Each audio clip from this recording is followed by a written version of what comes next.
This is a summary of the Boroughbridge and Aldborough election account for 1831 from the Newcastle collection. In the early 19th century, the Duke of Newcastle largely controlled these two small towns in Yorkshire, known as pocket boroughs because they sat in the pocket of wealthy landowners. In Aldborough, it's estimated that around 80 men were qualified to elect 2 members of Parliament. In neighbouring Boroughbridge, around 65 men could vote to elect another 2 MPs. Both of these boroughs were abolished by the Great Reform Act in 1832. The Great Reform Act hoped to deal with some of the worst points of corruption and unfairness in the electoral system. One of the points of unfairness was such small towns having the power to elect so many MPs, where large industrial towns such as Birmingham had no representation at all. It also dealt with some other issues. We have a deed of agreement from 1790 showing the Duke of Newcastle blatantly selling his influence in Aldborough to Richard Chiswell.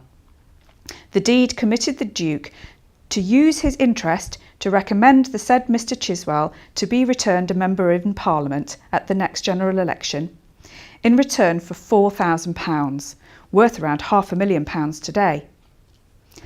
Other documents shown in the A Selection of Elections exhibition show the Duke punishing some of his tenants who had voted for a rival candidate by evicting them from their homes.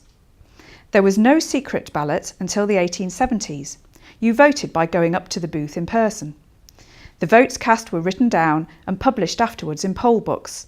There was nowhere to hide if you voted for the wrong candidate. This account shows the kind of things that the Duke spent money on during an election campaign. At the top are payments to 10 different innkeepers. Anyone making the effort to come to the voting town to the poll would expect to be given refreshments at the expense of the agent of the candidate they were voting for.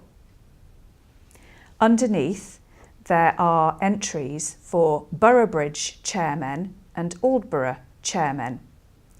Chairmen were the people who carried the successful candidates on chairs around the polling area once the election had been completed.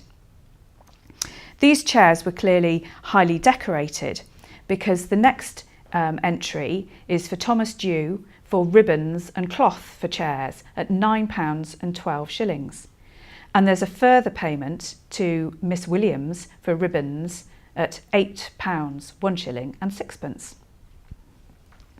There was some painting going on. Samuel Daggett, the painter, was paid some money. And here we have William Wilson paid for erecting hustings. The hustings would be wooden stages on which the candidates would make speeches.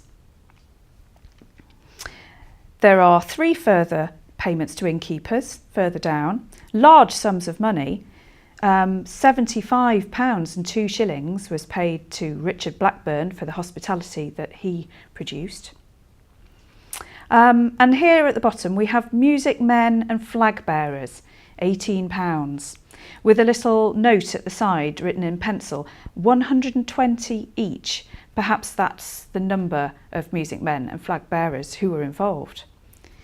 On the other side of the account is a payment to Aldborough ringers, so the church bells must have rung.